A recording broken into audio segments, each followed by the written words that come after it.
안녕하세요. 한보람입니다.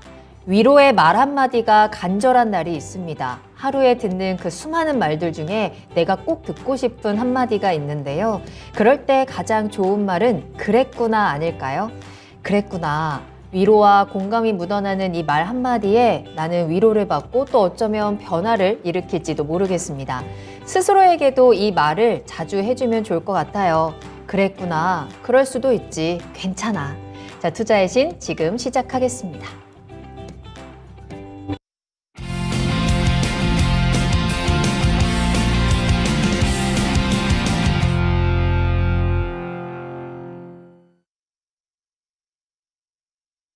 안녕하세요. 투자의 신에 오신 여러분을 환영합니다. 토마토TV의 투자의 신과 함께 여러분을 투자의 신의 길로 인도해드리는 시간, 투자의 신 목요일 일부 시작하겠습니다. 박준현 운용형님과 함께 할게요. 안녕하십니까? 네, 안녕하십니까? 반갑습니다.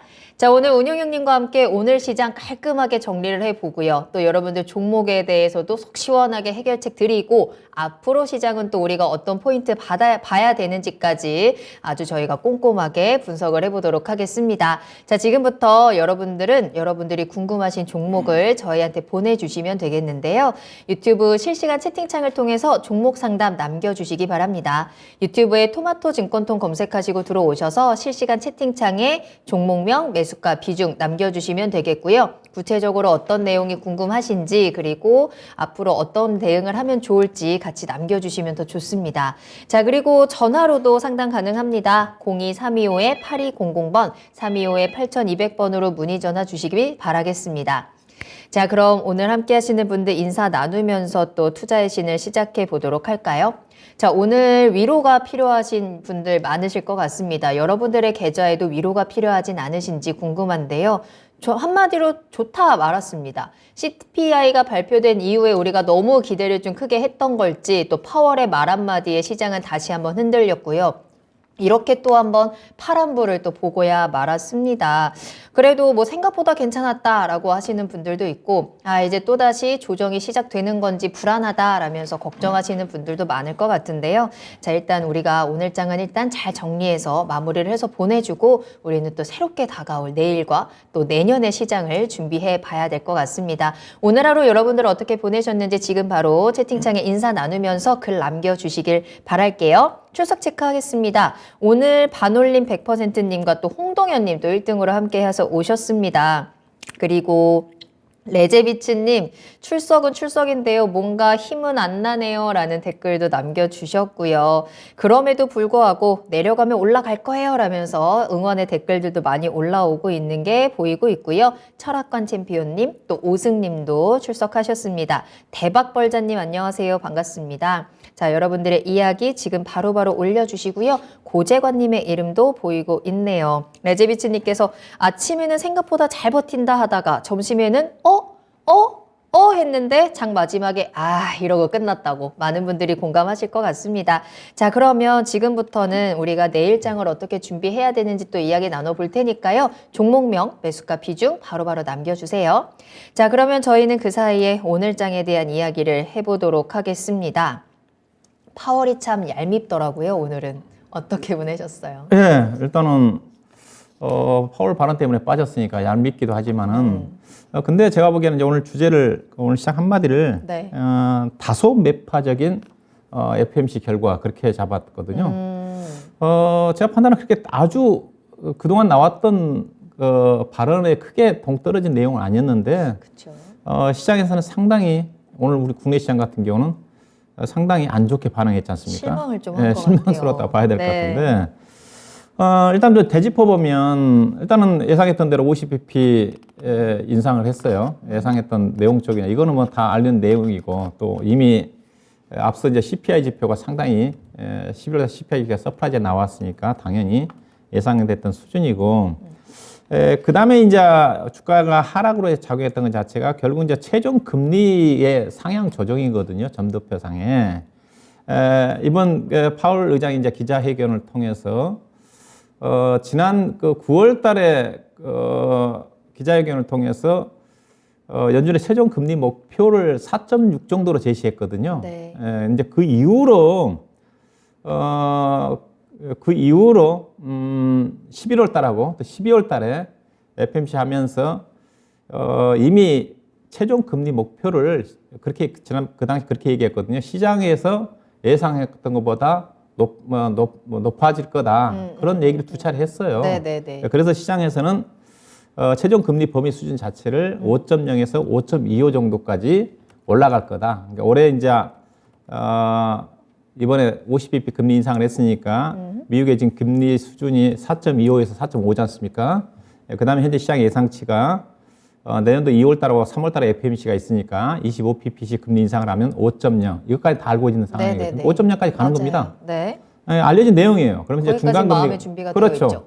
이번 이제 FMC 대신 이제 이번 FMC 이후에 이제 점도표를 보게 되면 연준 위원들의 그 12명 중가 대부분이 이제 이번 그 50bp 금리 인상을 찬성했고 그 이후에 이제 최종 금리 같은 경우를 봤더니 7명 정도가 5.25에서 약간 그 높은 5.25 이상을 네.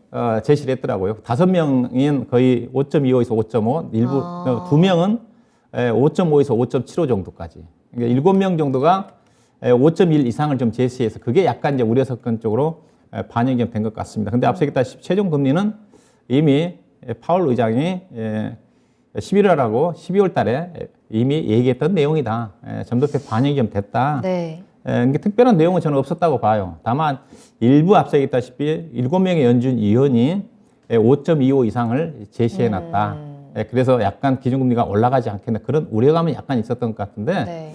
어제 오늘 FMC 파월이랑 발언 이후에 점도표는 특별하게 반영된 부분은 없다고 좀 봐야 될 것 같고요. 다만 이제 이 부분도 점도표의 상향 조정도 있었고 시장에 부정적 영향을 작용했던 것 자체는 결국 이제 내년도 경제 성장률 전망치를 좀 낮췄거든요. 1.2였는데 0.7% 정도 낮추면서 0.5%로 하향 조정하면서 내년도 경제 성장률이 연간 단위 5.5라는 것 자체는 분명히 분기 단위로서는 역성장이 나올 거다. 그래서 경기 침체가 가시화되는 게 아니냐 이제 이런 부분도 악재로 작용했던 것 같고요. 그 다음에 실업률도 상향 조정을 했고요. 4.6 정도까지 올라갈 거다. 근데 4.6 자체가 과거에 미국으로 보면 침체 상태는 아니다고 좀 봐야 될 것 같고요. 그 다음에 이제 물가도 당초에 2.8%에서 3.1%로 상향 조정을 했어요. 당연히 물가가 올라가니까 연준 기준금리도 당초에 9월 달에 제시했던 4.6에서 5.1로 올라가는 거고요. 이런 어떤 부분이라고 좀 봐야 될 것 같은데 향후에 그렇다면 통화정책의 변화를 더 강화된 통화정책이 나오냐 그렇지만 완화적인 통화정책이 나오느냐가 가장 중요한 포인트 자체는 노동시장인 것 같습니다. 파월 의장이 상당히 이렇게 강하게 약간의 매파적인 스탠스를 유지하고 있는 자체가 여전히 미국의 노동시장 자체가 최근 나온 고용지표를 본다 하더라도 상당히 좋거든요. 고용지표가 좋기 때문에 자신 있게 약간 매파적인 발언을 쏟아낸 게 아닌가. 그래서 향후에 고동시장 지표 자체가 빠르게 안 좋게 나온다 한다면 금리 긴축 속도 자체를 좀 더 완화적으로 바뀔 수가 있는 거고요. 그 다음에 또 이제 아무래도 또 이런 부분도 경기 부분도 좀 중요하게 좀 작용을 하겠죠. 경기와 관련해 가지고 어느 정도 시장에서 이번에 파월 의장 같은 경우는 경기는 연착륙 가능성을 긍정적으로 시사를 했거든요. 그런데 만약 이런 부분이 빠르게 안 좋아진다 한다면 경기 침체는 우려감이 좀 부각이 된다 한다면 통화정책 기조 자체도 바뀔 수가 있는 거니까 그래서 향후에 어떤 통화정책 기조 변화 자체는 노동시장과 긴축에 대한 그 경기에 대한 영향 부분이 어떻게 영향을 미칠지가 중요하다고 좀 봐야 될 것 같고요. 다만 이 부분 자체는 긍정적인 영향 자체는 앞서 얘기했다시피 금리 인상 속도 조절을 분명히 했어요. 분명히 물가는 내년도에 인플레이션 지표 자체는 확실하게 떨어질 거다. 내년도에 물가 지표 자체가 어떻게 되거나 3.1 정도 떨어진다는 자체는 올해 대비해서 거의 반 정도 떨어지는 거니까 그래서 앞서 얘기했다시피 현재 시장이 이슈화 되고 있는 게 경기 침체 가능성인데 경기 침체 가능성은 아직까지는 높게 보지 않고 있다고 그랬으니까 이런 어떤 부분들은 긍정적인 부분이 좀 되지 않겠는가. 그래서 결론적으로 오늘 뭐 주가가 우리 시장이 이렇게 30포인트 넘게 떨어질 정도로 특별하게 제가 보기에는 기존에 나왔던 내용 쪽에서 아주 놀라운 내용은 아니에요. 놀라운 내용이 아니었다. 저는 그렇게 좀 말씀을 드리고 싶습니다. 어제 워낙에 기대를 했기 때문에 그렇죠. 오늘 이런 실망감이 더 많이 나오지 않았을까라는 생각도 듭니다. 채팅창에서도 오늘 주가가 이렇게까지 떨어질 줄은 몰랐어요라는 댓글도 올려주고 계시는데요. 갑작스러운 또 이런 실망감에 또 주가 떨어지는 걸 보면서 놀란 가슴 저희가 지금 진정을 시켜드리고 다시 한번 또 살아날 수 있는 방법들 찾아보도록 하겠습니다. 자, 지금 이 시간 여러분들 종목 올려주시고요. 그에 대한 해결책 받아가 보시길 바라겠습니다. 이제는 또 올 한 해 잘 마무리하고요. 산타가 과연 올지 안 올지 이제는 정말 모르겠습니다. 안 올 수도 있을 것 같다라는 생각도 많이들 하고 계시더라고요. 자, 그렇다면 산타 대신에 선물을 줄 수 있는 사람들 우리 투자의 신에 기다리고 있거든요. 오늘 또 운용형님께서 굉장히 화사한 빨간 옷 입고 오셨잖아요. 여러분들께 종목 상담에 대한 선물 계속 전해드릴 테니까요. 궁금한 내용 지금 바로 남겨주시기 바랍니다. 유튜브 실시간 채팅창에 종목명 매수가 비중 남겨주시고요. 02-325-8200번으로 문의 전화 주시길 바라겠습니다. 자, 그러면 첫 번째 종목 상담 일단 바로 출발을 해보도록 할게요. 유튜브에서 기린님이 올려주신 종목이고요. FNF 한번 살펴보겠습니다. 매수가는 14만 원이고요. 비중은 5% 가지고 계십니다. 이 정도 좀 담았는데요. 전망 괜찮을까요? 라면서 올려주셨는데요. 아마 오늘이 하락에 좀 기회를 잡아보자 라는 마음으로 담으신 것 같습니다. 이 종목 최근에 좀 가파르게 빠졌고요. 길게 보자면 계속 박스권의 움직임 보여주고 있습니다. 다만 FNF는 앞으로의 전망에 대해서는 그래도 긍정적인 내용들이 좀 나오고 있는 것 같기는 한데 주가는 영 힘을 못 내고 있거든요. 앞으로 어떻게 대응할까요? 이분 과연 수익 볼 수 있을까요? 예, FNF는 대표적인 중국 소비시장 성장 확대의 수혜주입니다. 실질적인 중국 관련 종목이라 좀 보시면 돼요. 최근에 중국의 제로 코로나 정책 완화에 대한 기대감 때문에 일부 화장품 관련 종목들이 움직임이 전개됐지만은 저는 화장품 관련 종목은 중국 관련 쪽에 매출 비중이 많이 줄어들고 있다고 그랬어요. 오히려 화장품 관련 종목들은 지금은 중국보다는 일본이라든가 미국 쪽에서 많이 매출 점유율이 많이 증가되고 있는 쪽이고 중국 쪽은 감소하고 있어요. 그래서 실질적으로 주가 움직임하고 화장품 관련 종목들은 좀 중국의 소비 성장 관련해서 지금은 많이 떨어져 있다 제가 그렇게 얘기를 하고 있는 쪽인데 근데 FNF만큼은 중국 관련 종목입니다. 예상은 중국의 이제 오프라인 매장을 통해 가지고 실적이 대폭적으로 좋게 나오고 있는 회사인데 예상은 이제 뭐 MLB라든가 디스커버리라든가 관련 그 브랜드를 가지고 중국 시장에 진출해 있어 가지고 중국의 매장 수가 대폭적으로 증가되고 있거든요. 대폭 증가됨에 따라 가지고 실적도 기하급수적으로 급성장을 하고 있는 회사인데 거의 매출액이 중국에서 나오니까 중국 관련 종목이라 좀 보시면 돼요. 이 회사 같은 경우는 코로나 국면에도 불구하고 중국에 3년 동안 지금 뭐 제로 코로나 정책을 사용하고 있으니까 그만큼 중국의 소비 시장이 위축됐었겠지 않습니까? 그럼 당연히 FNF 같은 경우도 오프라인 매장 중심이니까 실적이 안 좋게 나와야 되잖아. 근데 예산 그렇진 않아요. 예산 실적 보면 뭐게 되면 아주 드라마틱합니다. 영업이익이 4, 5천억 가까이 증가되니까. 그러면 중국의 제로 코로나 정책 완화에 따라 가지고 소비 시장이 풀린다면 더 좋아질 수가 있겠죠. 여기다가 매장 수가 계속적으로 늘어나고 있는 쪽이니까.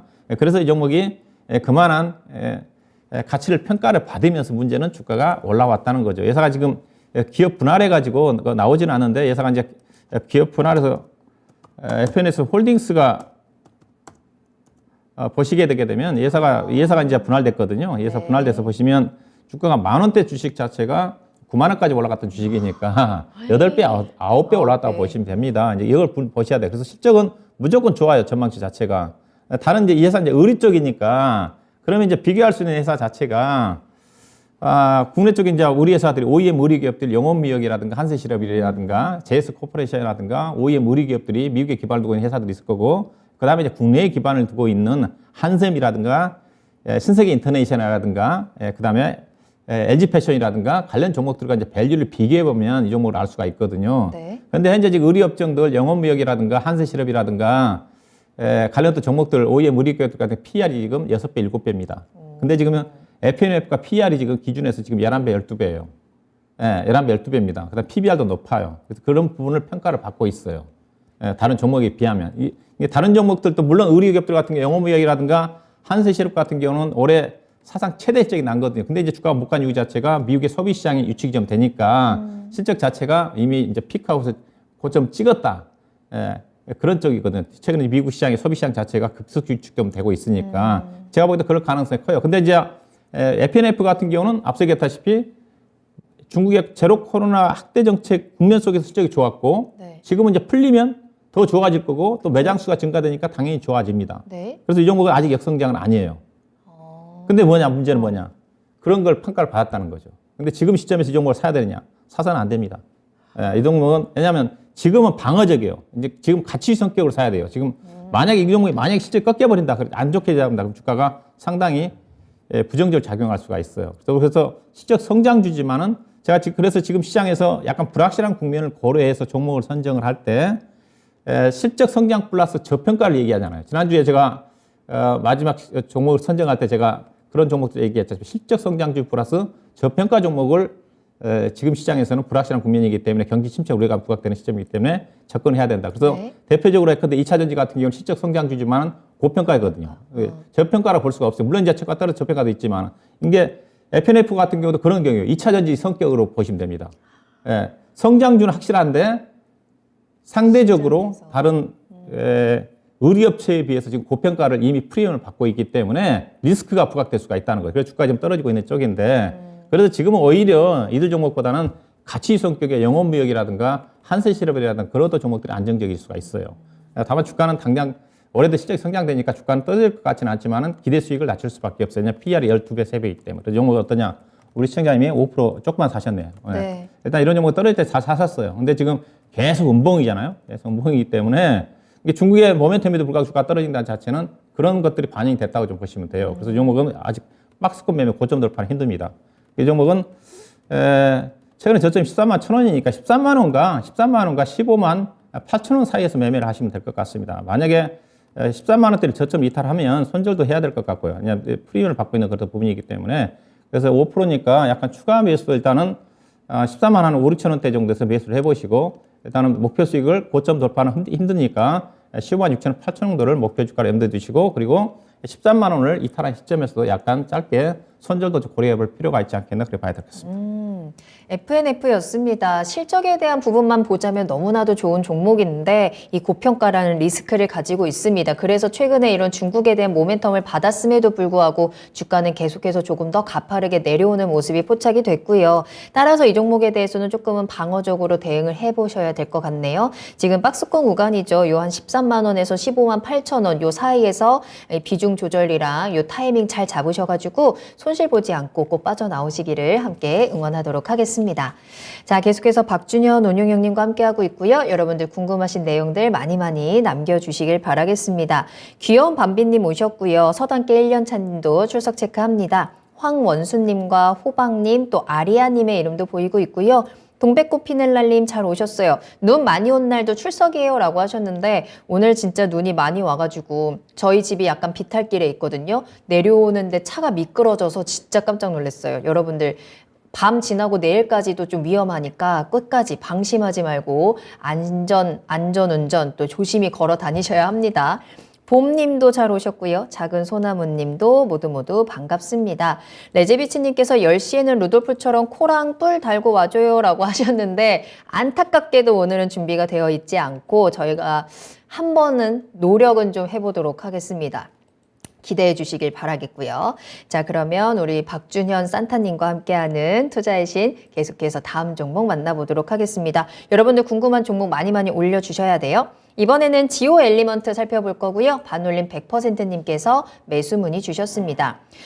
이 종목 기업 실적도 괜찮은 것 같고요. 내년에 무상증자 이슈가 있습니다. 어려운 시국에 열심히 공부해서 찾았는데 이 종목 좋은 건지 나쁜 건지 알려주세요 라면서 남겨주셨네요. 자, 일단 지오 엘리먼트 주가의 흐름부터 살펴보자면 굉장히 오랫동안 지금 거의 횡보하는 모습들이 보여지고 있습니다. 오늘은 22,900원의 거래를 마친 상황이고요. 반올림 100%님께서 말씀하신 것처럼 어제 공시가 난 건가요? 무상증자를 결정했다.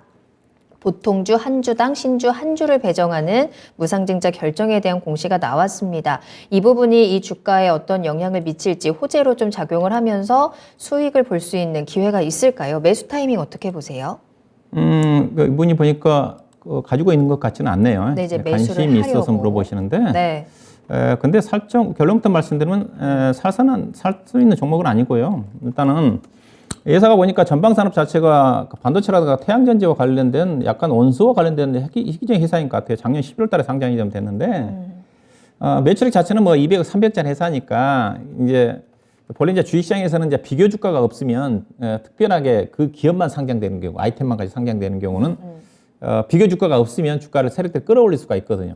같은 경쟁 회사라든가 비교할 수 있는 회사가 있으면 상대 가치를 고려할 수밖에 없기 때문에 특별하게 모멘텀에서 주가 못 가는 회사가 그런 또 저도 자세히는 모르겠는데 기업 내용을 보니까 반도체라든가 그런 태양전지 쪽에 들어가는 희귀 원수와 관련된 제품인 것 같아요. 그래서 특이한 회사예요. 매출액 자체는 200억, 300억 되는 회사니까 크게 성장한 회사는 아니고요. 그다음에 이제 무상증자 보니까 오늘 15일이 어제 보니까 100%를 발표를 했네요. 기준일이 보니까 1월 12일입니다. 1월 12일이니까 이제 1월 12일이 무슨 일인지 모르겠지만은 만약 평일이면 11일 날, 목요일 그럼 수요일 날 무상증자 이제 권리락이 되겠죠. 그러면 화요일 날까지 주식 산 사람이 이제 무상증자 받을 수가 있을 거고, 그다음에 이제 수요일 날은 이제 권리락이 좀 되는 거니까.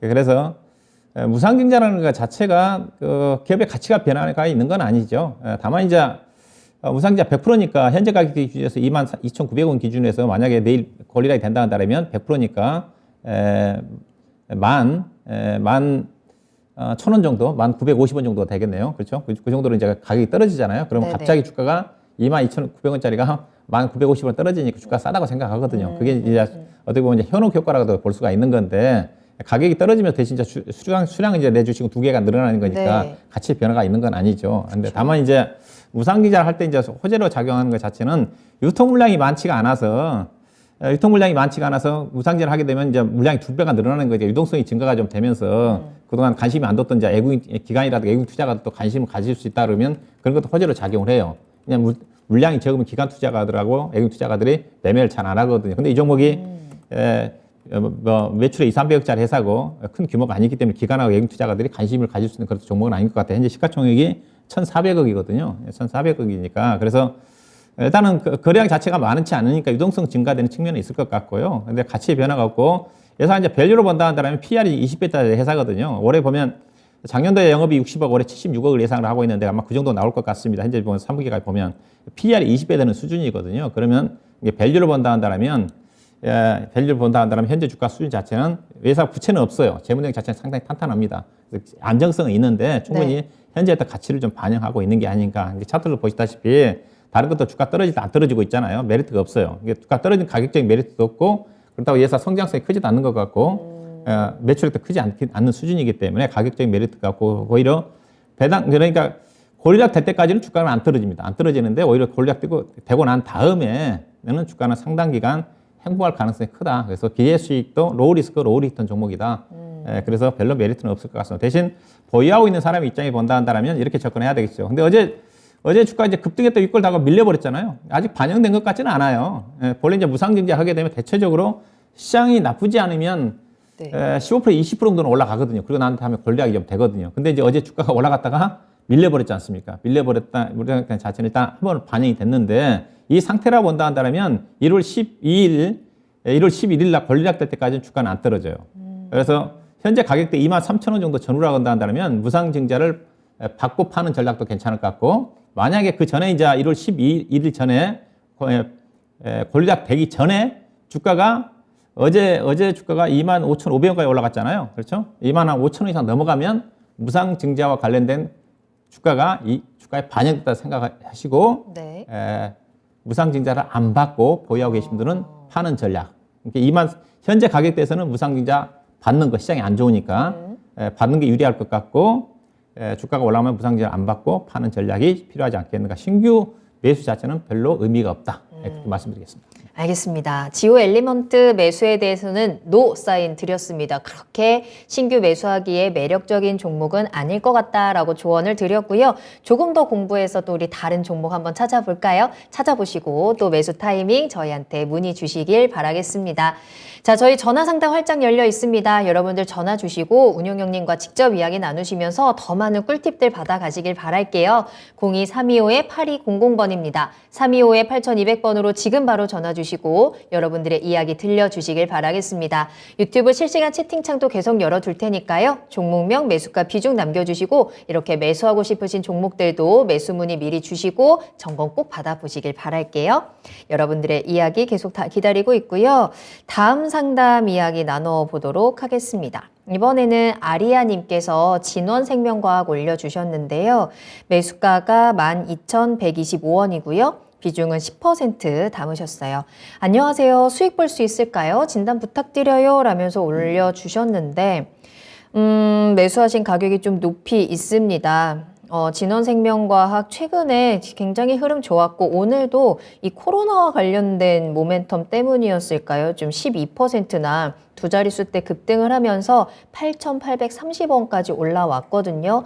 12,000원까지 올라갈 힘을 좀 내줄 수 있을까요? 요새 뭐 바이오 종목들 분위기가 좋기는 한데요. 어때요? 진원생명과학은 안 되죠. 12,000원까지는. 일단 지금 막 8,800원인데 네. 12,000원 가기 위해서는 거의 40% 이상, 거의 50% 가까이 올라가야 되는데 진원생명과학은 대표적으로 이 종목이 이제 코로나 백신 개발 관련 재료를 갖고 움직이는 주식들이잖아요. 네. 관련 종목들 진단키트라도 종목 지금 끝물이죠. 팔고 나와야죠. 최근 들어서 백신 관련해 가지고 중국 쪽에 미국 쪽에서 뭐 지원 얘기 좀 나오면서 관련 종목들 꿈틀거리고 있는 쪽인데 지금 뭐 코로나 관련 이슈 자체는 다 끝났는데 이번 기회에 못 팔고 나가면 저건 평생 고생합니다. 관련했던 종목들이 결국은 지금 와서 생각해 보면 코로나 우리나라에서 백신 관련해 가지고 개발한다는 주식들 대표적으로 진원생명과학. 진원생명과학도 지금 뭐 보시면 주가가 얼마까지 갔죠? 38,000원대짜리 주식이 6,000원까지 빠졌다가 지금 이제 약간 반등했고요. 그 다음에 제넥신이라 해서 보면 이 회사가 보시면 제넥신이라는 기업도 이거 종목도 보면 주가가 18만 원짜리 주식이 지금 2만 원입니다. 9분의 1 토막입니다. 그 다음에 신풍지약 20만 원짜리 주식이 지금 2만 원입니다. 이 정도 리스크가 큽니다. 그래서 제가 이제 다른 바이오 종목들도 마찬가지라고 얘기를 하는데 우리나라에서 이런 백신이라든가 신약 개발하는 것 자체가 정말로 어렵습니다. 그래서 저는 꿈을 깨라 얘기를 하는데 거의 가능성이 없다고 봐요. 바이오 관련 종목들 같은 경우도 앞서 이제 일부 이제 기술 수출 정도의 마일스톤을 받고 이제 파는 정도 임상 일상이라도 성공할 정도인데 그렇게 봐야 될 것 같고요. 그래서 가능성 이게 진원생명과학이 예컨대 우리가 그 진원생명과학 백신을 개발했다 합시다. 우리가 백신 진원생명과학에서 백신 개발한 거 우리가 백신 맞겠습니까? 맞으기가 쉽지가 않죠. 맞아요. 예. 이제 와서 굳이? 굳이 아니 근데 우리가 믿음이 떨어지잖아요. 백신 같은 맞아요. 경우는 맞아요. 저는 그걸 얘기하고 싶은 거예요. 네. 예, 진원생명과학이라든가 제넥신이라든가 하다못해 우리 SK 바이오사이언스가 백신 개발한테 한다 하더라도 그렇죠. 조금 의심스럽거든요. 맞아요. 우리가 맞아요. 백신 맞을 때 정말로 이름 있는 거 맞으려고 화이자라든가 맞으려고 골라서 맞지 않습니까? 맞아요. 뭐 아스트라제네카 같은 경우는 안 맞으려고. 예, 그럼 진원생명과학에서 개발했다고 합시다. 맞을까요? 쉽지 않거든요. 저는. 예. 그런 기대감이에요. 그런데 지금 못 팔면 이거는 어려워요. 우리 청자면 다행히 그래도 12,000원대 사셨으니까 네. 아주 높게 사지 않으셨네요. 이 종목이 아마 개인 투자가들이 보면 이제 34,000원대 매물층이 상당히 많고 지금 16,000원대 지금 딱 보면 이게 매출 많이 걸쳐져 있잖아요. 그죠? 16,000원대. 16,000원대 많이 물렸다는 것도 있어요. 이게 16,000원이거든요. 네. 우리 청년 12,000원대 사셨어요. 당연히 높게 사지 않으셨는데 저는 이번 기회에 팔고 나와야 된다고 봐요. 물타기는 절대 하지 마시고 개인적으로 잘하면 주가 뭐 10,000원대 정도 될 것 같아요. 여기서 손절치고 나오셔야지. 다른 종목들 같은 경우는 기다려도 될 수 있는 종목들이 있어요. 백신이나 진단키트 관련 종목들 끝났고 다른 것 같은 경우는 기업 내용이 좀 괜찮다든가 그런 다른 기대감 있는 종목도 갈 수가 있는 건데 백신이라든가 진단키트 관련 종목들은 올라올 때마다 비중을 축소하셔야지 더 간다고 그래가지고 물타기 한다든가 비중을 늘려서는 절대적으로 안 된다. 그래서 진원생명과학 12,000원까지 기다리지 마시고 10,000원대까지 올라오면 저는 고맙습니다. 여기가 딱 저항선이에요. 여기가 있어요. 이 가격입니다. 고맙습니다 하고 팔고 나오셔야지 매수 가격 12,000원대까지 기다려서는 저는 개인적으로 어렵지 않겠는가. 그래서 진원생명과학뿐만이 아니라 다른 관련된 종목들 신풍제약 제넥신이라든가 오늘 제넥신은 많이 떨어졌는데 관련된 종목들 반등 시점에서 매도하고 나는 전략이 필요하다. 이 종목은 10,000원 정도, 언저리 정도를 목표로 접근하시는 전략이 필요하지 않겠다 봐야 되겠습니다. 네, 이 백신에 대한 모멘텀은 이제는 거의 다 힘을 잃어가고요. 또 이 종목이 가지고 있는 모멘텀들도 좀 약합니다. 매도 타이밍을 신중하게 잡아보시면 좋을 것 같고요. 그래도 다행인 건 최근에 조금 반등이 강하게 나오고 있으니까요. 10,000원까지는 한번 기다려보면서 매도 타이밍 놓치지 마셨으면 좋겠습니다. 자, 계속해서 상담 이어가 보도록 하겠습니다. 여러분들 궁금하신 내용들 바로바로 올려주시고요. 아직 상담 시간 충분히 남아 있으니까요.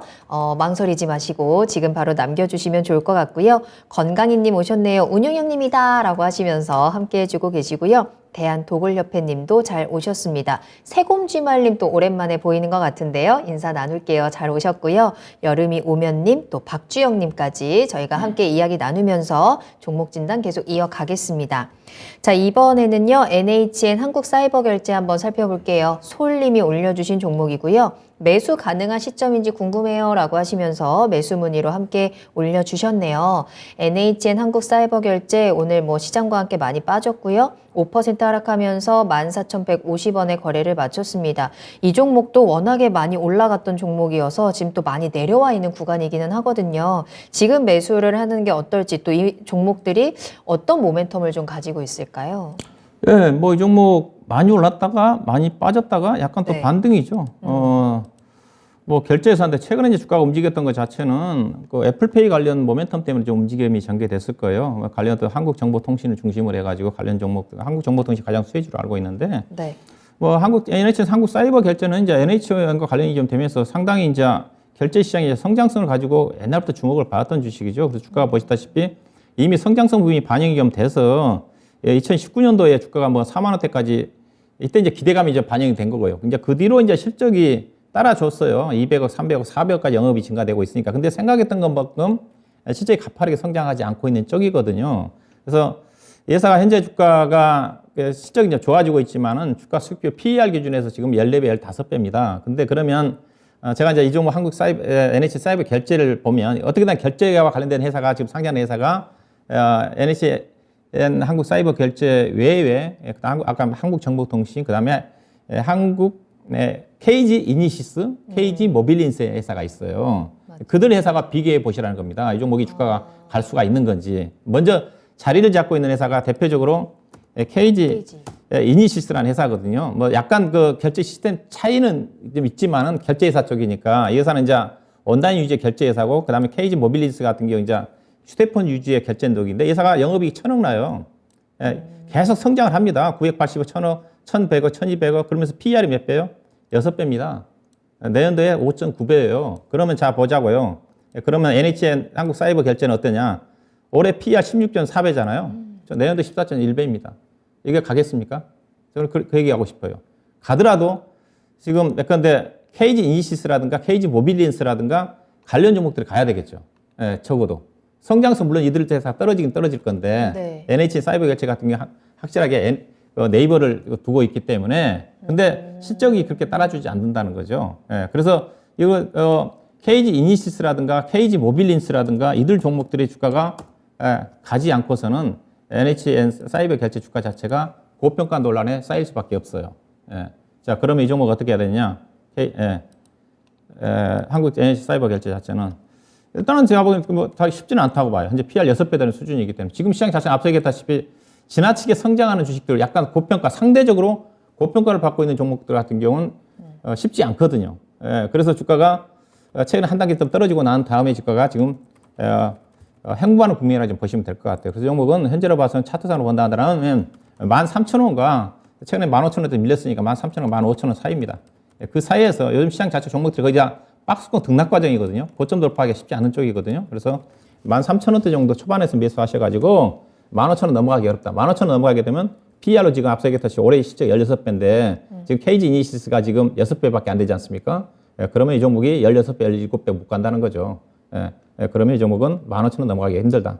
13,000원과 15,000원 사이에서 일단 매매하시고 혹시라도 13,000원 이탈을 하게 되면 손절도 고려를 좀 해봐야 된다. 왜냐하면 이 종목이 지금 시가총액이 5,600억입니다.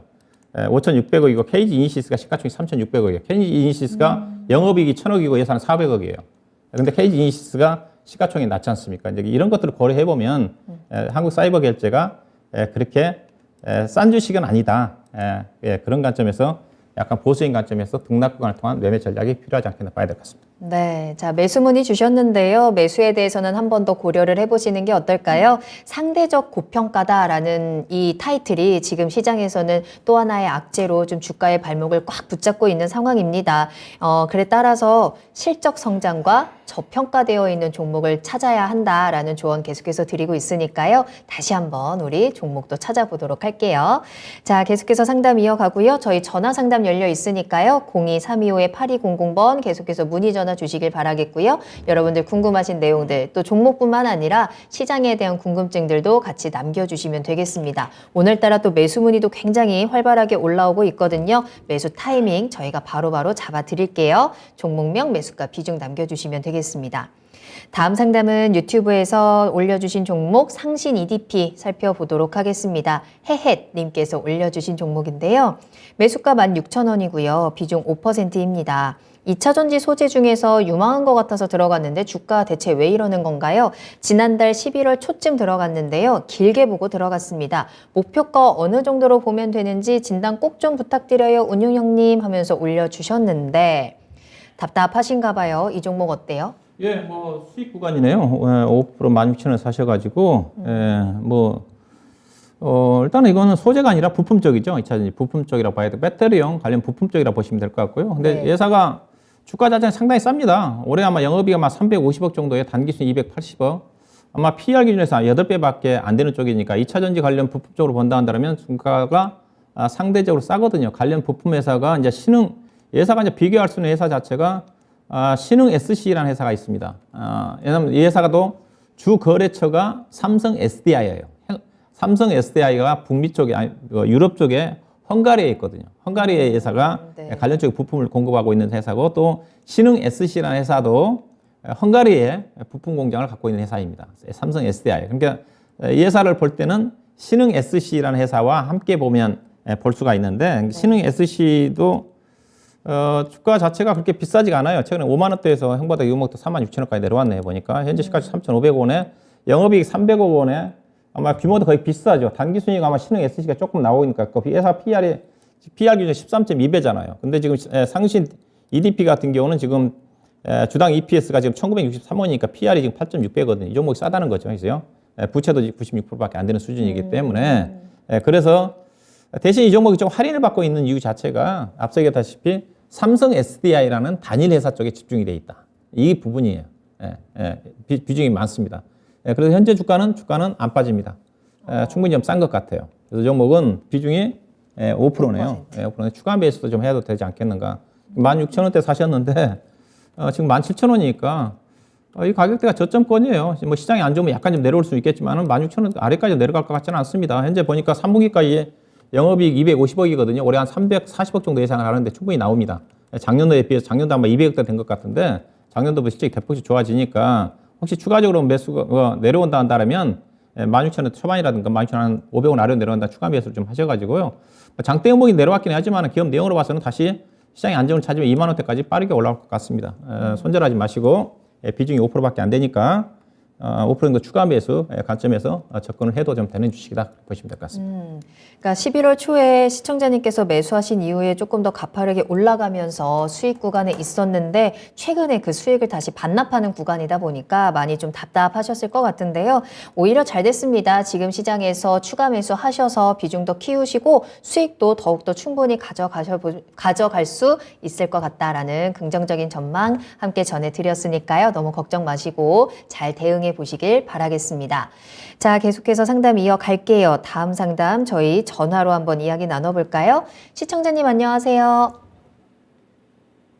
여보세요? 네, 안녕하세요. 반갑습니다. 예, 안녕하십니까. 네, 좋습니다. 자, 어떤 종목 궁금하세요? 저 고려아연. 고려하여 매수가 어떻게 예. 되시나요? 매수가는 원래는 조금 비싸게 샀는데 내가 좀 요즘 근래에 와서 그게 좀 떨어지고 할 때 좀 또 추가 매수를 추가로 하셨구나. 좀 사서 지금 60만 3천이에요. 그러면 모아서 지금 비중이 어디까지 왔어요? 비중 얼마나 갖고 계세요? 비중이 좀 많습니다. 한 40% 정도 40% 가지고 계시고 알겠습니다. 지금 손실 보고 계신 구간이라 이걸 또 빨리 살려내야 될 것 같은데 어떤 게 가장 궁금하세요? 그 지금 오늘도 또 가격이 많이 떨어지고 이래서, 이게 언제쯤 조금 회복이 되려나, 그래서 궁금하고 앞으로, 고려아연 자체가 어떻게 뭐 좀 저는 하여튼 매수가 비해서 지금 너무 많이 떨어져서 걱정이 돼서 언제쯤이나 회복이 좀 될까 싶은 그런 궁금한 점이 있어서 전화드렸어요. 알겠어요. 지금 말씀하시는 목소리에서 걱정이 가득 담겨 있는 게 느껴지는데 수익을 볼 수 있는 기회가 있는지 한번 대응 전략 확인하도록 할게요. 운영형님과 이야기 나눠보세요. 예. 네, 안녕하세요.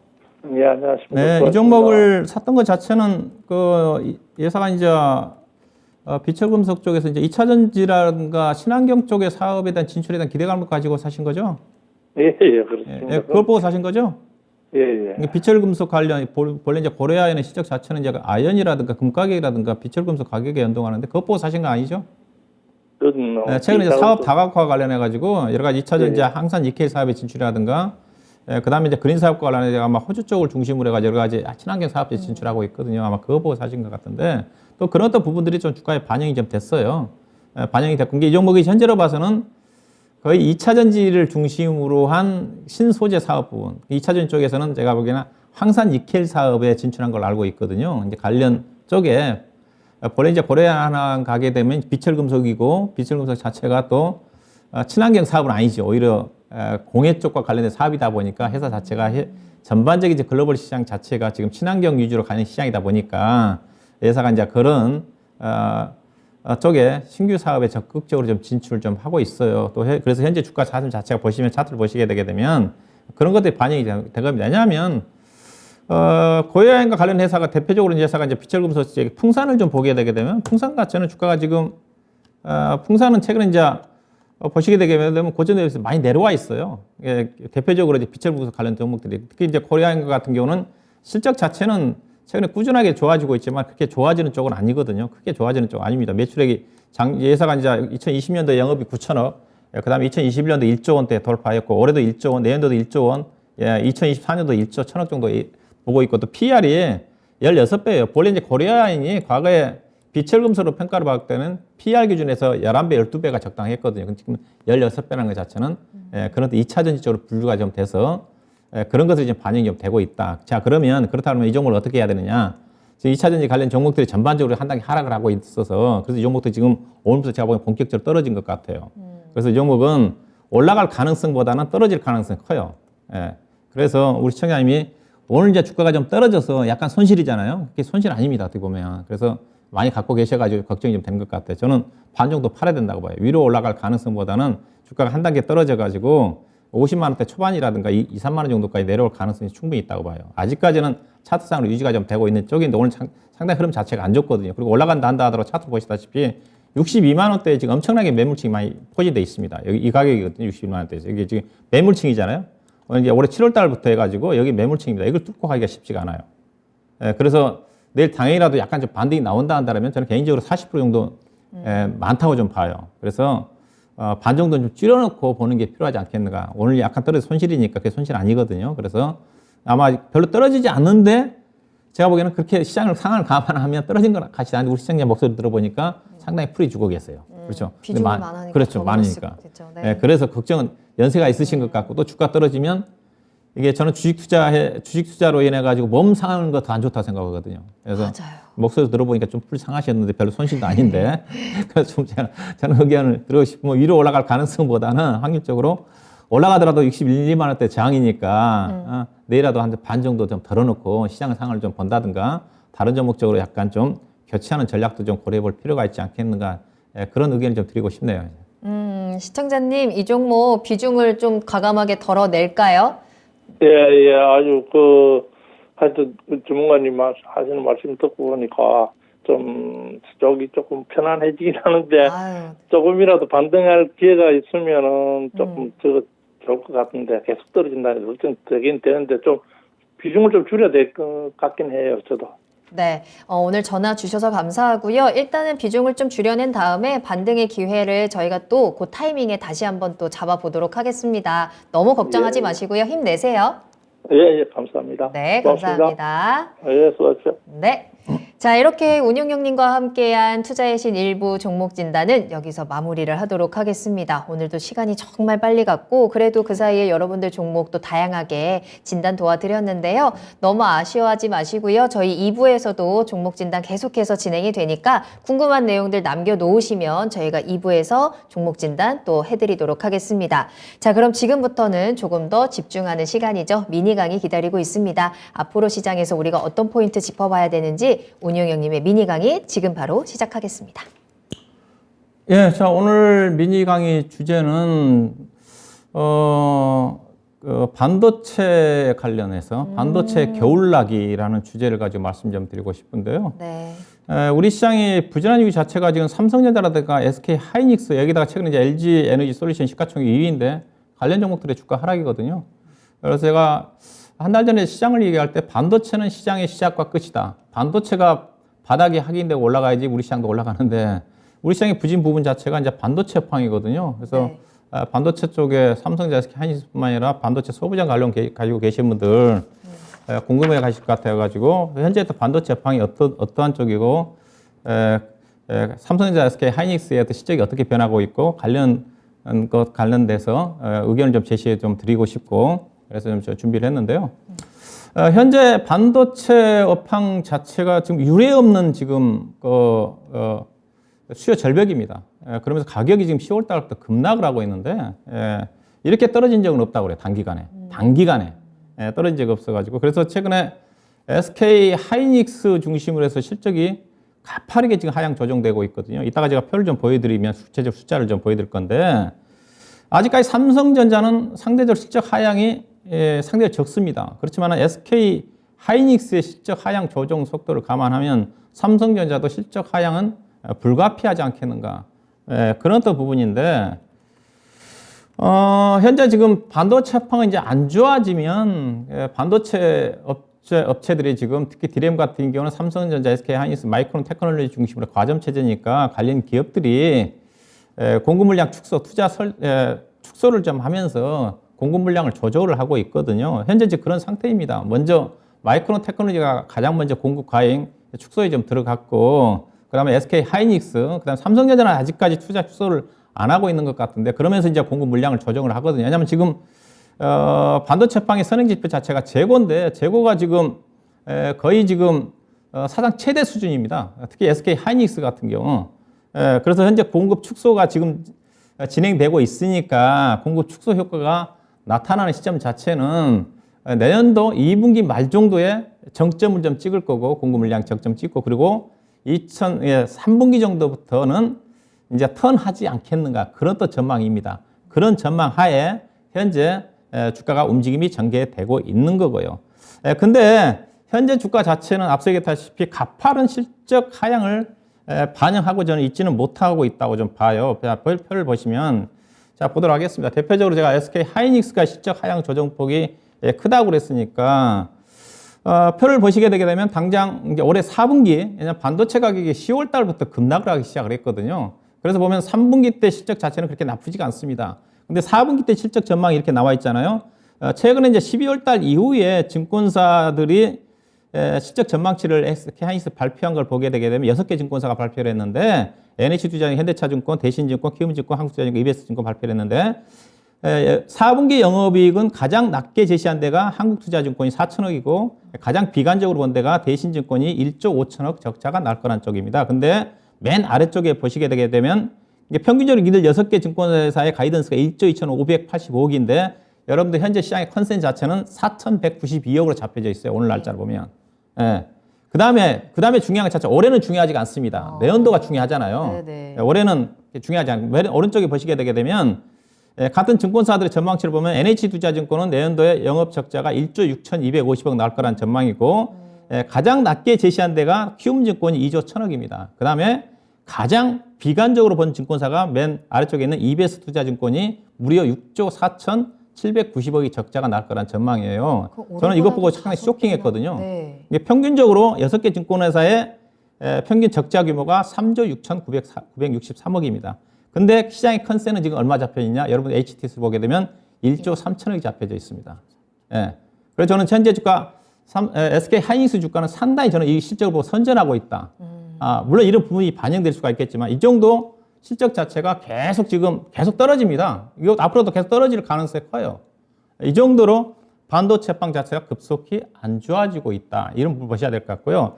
자, 그러면 올해 실적보다 내년도 실적이 중요하다고 했으니까 삼성전자와 SK 하이닉스의 현재 증권사에서 예상하고 있는 내년도와 2024년도 실적 전망입니다. 이제 밸류를 함께 보시라고 제가 표를 준비했는데 삼성전자 내년도 PER이 15.3배입니다. 그다음 2024년도는 10.4배. SK 하이닉스는 내년도 적자 날 거고 이게 가이던스를 제시한 거예요. 근데 앞서 더 떨어진다고 하는 걸 참고하셔야 돼요. SK 삼성전자도 당연히 떨어지겠죠. 이게 더 밸류가 올라간답니다. 그리고 SK 하이닉스는 내년도 적자인데 2024년도에 지금 5조 원 정도 영업이익 7조 원 정도 흑자를 예상하고 있지 않습니까? 근데 앞서 EBS 증권은 2024년도 적자 날 거라는 전망입니다. 그러면 쉽지가 않죠. 그리고 2024 PER 11배 되는 수준입니다. 이런 이제 밸류를 좀 보시게 된다면 이 정도의 반도체빵 자체 급속이 안 좋아지고 있다. 이렇게 된다면 어떻게 대응을 해야 되느냐? 네.